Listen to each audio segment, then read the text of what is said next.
Paz y bien, hermanos y hermanas. Continuando con nuestra celebración de los 800 años de la aprobación de la regla bulada por parte del Papa Honorio III a San Francisco, hoy vamos a meditar el capítulo 6 de dicha regla. Capítulo 6.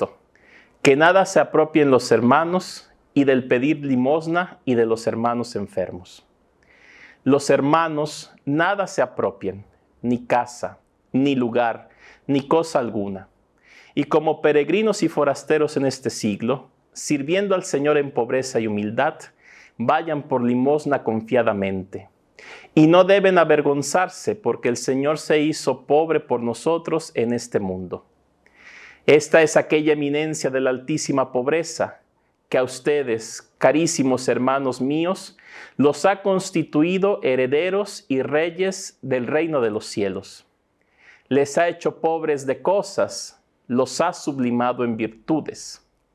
Esta es su porción, que conduce a la tierra de los vivientes. Adhiriéndose totalmente a ella, amadísimos hermanos, por el nombre de nuestro Señor Jesucristo, ninguna otra cosa jamás quieran tener debajo del cielo. Y donde quiera que estén y se encuentren los hermanos, muéstrense familiares mutuamente entre sí, y confiadamente manifieste el uno al otro su necesidad. Porque si la madre cuida y ama a su hijo carnal, cuánto más amorosamente debe cada uno amar y cuidar a su hermano espiritual. Y si alguno de ellos cayera en enfermedad, los otros hermanos le deben servir como querrían ellos mismos ser servidos. Hermanos y hermanas, el capítulo 6 es exactamente la mitad de toda la regla. Son 12 capítulos y estamos en la parte central. Es la mitad de un camino emprendido por San Francisco y sus hermanos, porque precisamente la regla es el camino de la fraternidad. Es la itinerancia de los frailes junto con San Francisco. A este punto, Francisco ya ha tocado diferentes temas que seguramente ya hemos meditado, ya hemos reflexionado. Pero a la regla hace falta algo fundamental. Francisco, como he dicho, ha hablado ya bastante, pero no ha mencionado aún qué es ser hermano menor. Hay quienes afirman que por ser la regla un texto legislativo, Francisco no podía definir claramente lo que significa ser un fraile menor. Aunque eso es cierto, debemos de sacar entre líneas lo que para Francisco significa ser un fraile y que vive la minoridad, es decir, la fraternidad y la minoridad. Creo que el capítulo 6, en este sentido, es fundamental para que nosotros podamos entender lo que para el pobrecillo de Asís significaba ser un fraile. Desde el aspecto redaccional, este capítulo es bastante extraño, porque a las leyes, a las normas que Francisco escribe y que la Santa Sede aprueba, alcanza a añadir algunas partes que tal vez incomodaron a los juristas papales al momento de redactar la bula, donde también se insertó la regla. Porque Francisco da unas pinceladas como si fueran una poesía en medio de la prosa de las leyes. Por ejemplo, vamos a escuchar en este capítulo, ya escuchamos en este capítulo, un elogio a la pobreza. O cuando Francisco concibe las relaciones fraternas como la dependencia de un hijo hacia su madre. Pero lo más fundamental de este capítulo, y a la vez lo más evidente en cuanto a la redacción, es que al interno del mismo, todo parece indicar que no lleva una hilación coherente. Porque Francisco comienza hablando de no poseer absolutamente nada, es decir, de la pobreza. E inmediatamente después, en la segunda parte de este capítulo, comienza a hablar de las relaciones fraternas y de la familiaridad que los frailes deben de tener entre ellos. ¿Por qué esta incongruencia interna desde el punto de vista redaccional? En realidad, como vamos a ver, dicha incoherencia no existe.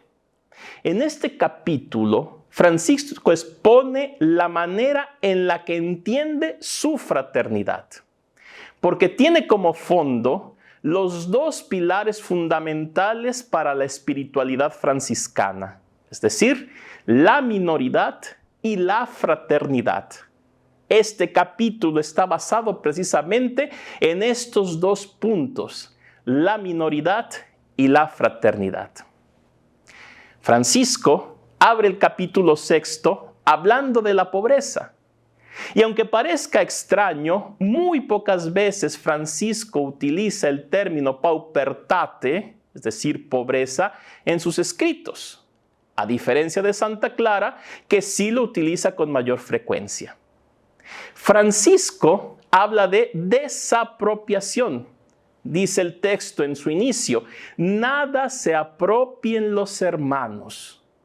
Y esta es la clave para entender la minoridad del fraile.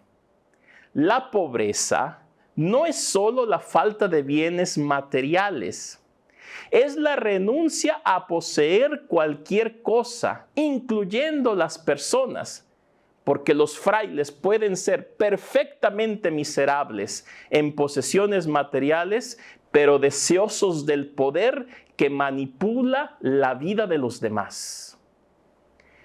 Tal vez por eso Francisco, consciente de dicha tentación, no menciona como fundamento de la minoridad de sus hermanos la pobreza, que como dijimos, a veces es una triste reducción de la vida franciscana, sino la desapropiación, que es todavía más profunda, porque no permite que el fraile se enraice, por así decirlo, en casas, en lugares, en oficios o en las personas. ¿Por qué tal radicalidad por parte de Francisco? Porque el estatus del franciscano no es otro sino la itinerancia, el caminar. Su vida, como ya dijimos, es un constante movimiento. Esta itinerancia franciscana, el pobrecillo de Asís lo define citando la primera carta de San Pedro en el capítulo 2, versículo 11, como peregrinos y forasteros en este siglo. Y la posesión de bienes, de lugares, de oficios o de personas haría pesado dicho camino, dicha itinerancia. Luego, Francisco especifica aún más la condición itinerante de sus frailes, porque dice, vayan por limosna confiadamente y no deben avergonzarse porque el Señor se hizo pobre por nosotros en este mundo. En primer lugar, debemos de mencionar que el pedir limosna no era el modus vivendi del fraile, es decir, no era la manera de vivir del fraile como posteriormente se interpretó. La limosna, por tanto, no era un trabajo para Francisco. De hecho, en el capítulo 5 de la regla, Francisco habla del modo de trabajar. El trabajo manual es la manera de sustento de los frailes. La limosna, por tanto, no era un trabajo, no era la manera de vivir de los frailes y tampoco era una colecta para recabar fondos.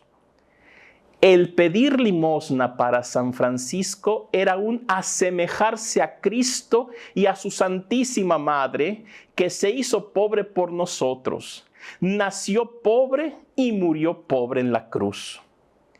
Porque dice en el texto de la regla nobulada, y no se avergüencen, sino más bien recuerden que nuestro Señor Jesucristo, el Hijo de Dios vivo, omnipotente, puso su faz como roca durísima y no se avergonzó, y fue pobre y huésped y vivió de limosna él y la bienaventurada Virgen y sus discípulos.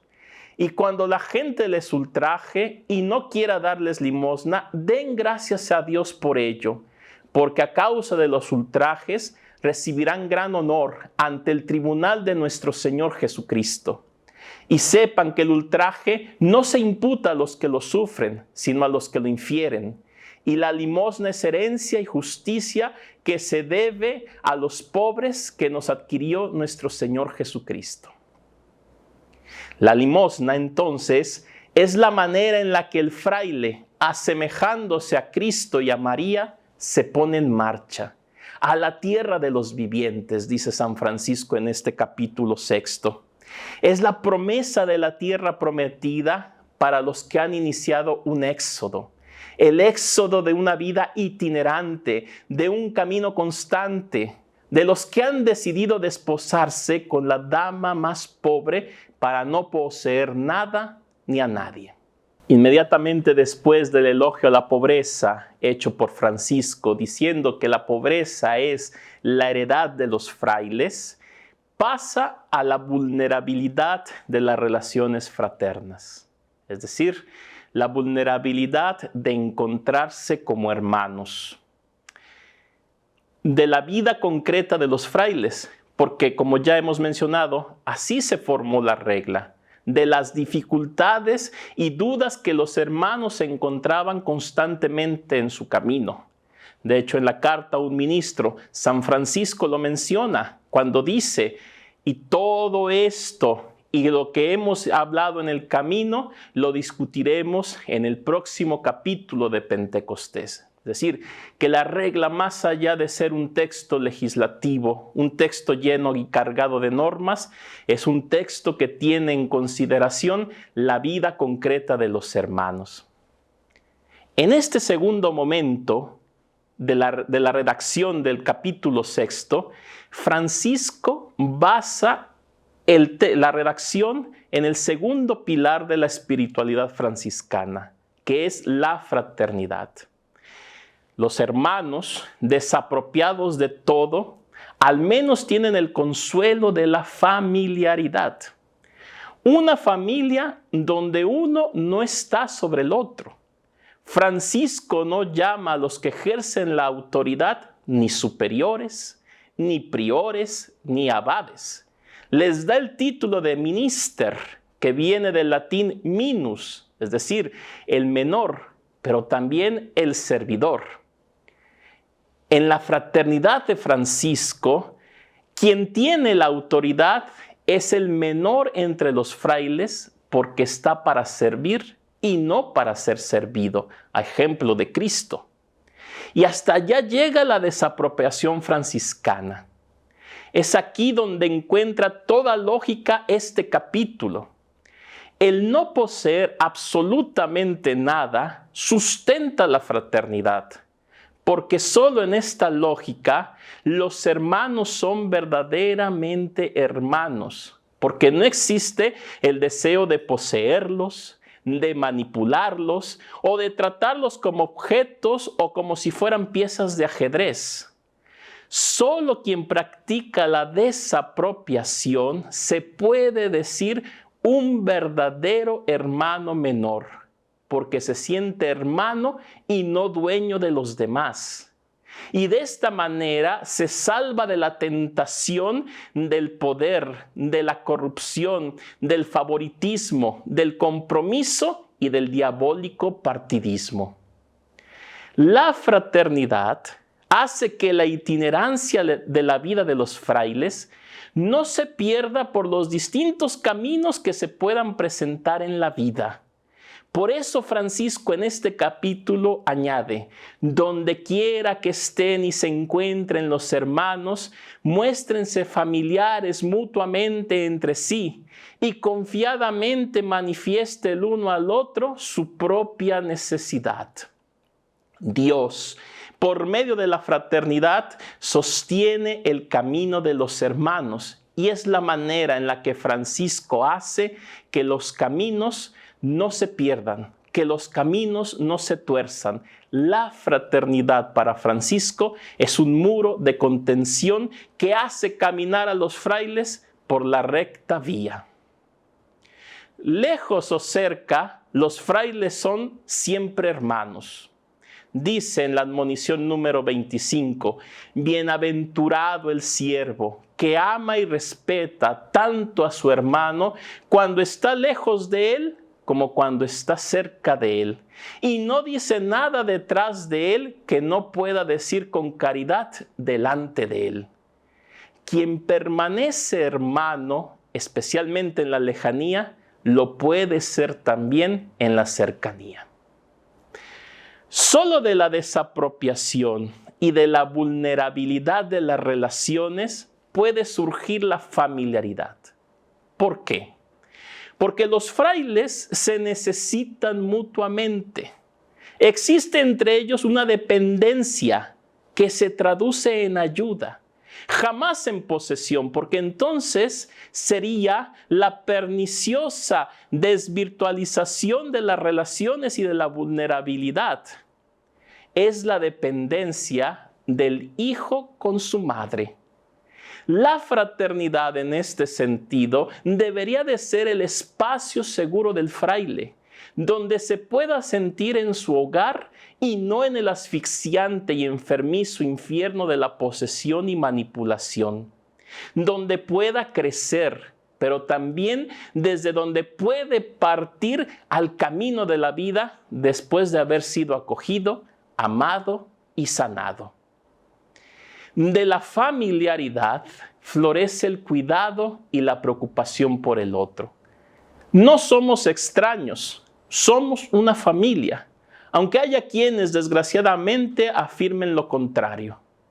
El cuidado y la preocupación por el otro salvan a la fraternidad de la superficialidad de las relaciones, de pensar que solamente somos hermanos en los buenos momentos de una cena, de un café, de una selfie. Eso es solamente secundario.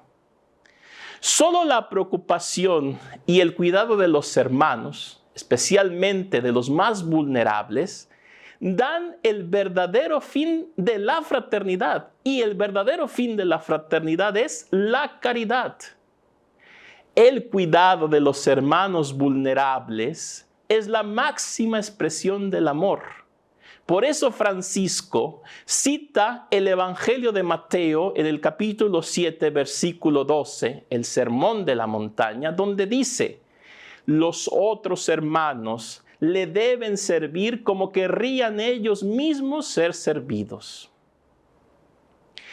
El cuidado y la responsabilidad de la vulnerabilidad del hermano anticipa nuestra propia vulnerabilidad, como querrían ellos ser servidos, y en esto Francisco hace concreto el amor de la madre, porque ella siempre estará al pie de la cama de su hijo enfermo. Todos podrán abandonarlo, pero una mamá como la Virgen María estará siempre al pie del dolor de su hijo. Francisco entonces entiende las relaciones fraternas como la relación de la madre con su hijo. Seguramente la experiencia de libertad y cariño que él mismo experimentó con su propia madre marcaron su propio rumbo. Así lo expresa en la carta que escribe a Fray León cuando éste estaba pasando por una dura crisis espiritual. Dice Francisco escribiéndole a León: hermano León, tu hermano Francisco te desea salud y paz. Así te digo, hijo mío, como una madre, que todo lo que hemos hablado en el camino brevemente lo resumo y aconsejo en estas palabras. Y si después tú necesitas venir a mí por consejo, pues así te aconsejo. Cualquiera que sea el modo que mejor te parezca de agradar al Señor Dios y seguir sus huellas y pobreza, hazlo con la bendición del Señor Dios y con mi bendición. Y si te es necesario, para mayor consuelo tuyo, y quieres, León, venir a mí, ven. Así pues, Francisco, en este capítulo 6, entiende lo que es un fraile menor. El fraile que no posee nada, no solamente los bienes materiales. El fraile que no se ancla ni en los lugares, ni en las casas, ni en los oficios, ni en las personas, para vivir esta libertad. Una libertad que lleva sí a una dependencia, pero una dependencia de ayuda de los hermanos, donde ninguno está sobre el otro, porque todos somos hermanos. Y la relación de la madre con el hijo, que cura, que sana, pero que también sabe dejar en la libertad a los demás para que puedan seguir su propio camino. Paz y bien y muchas gracias.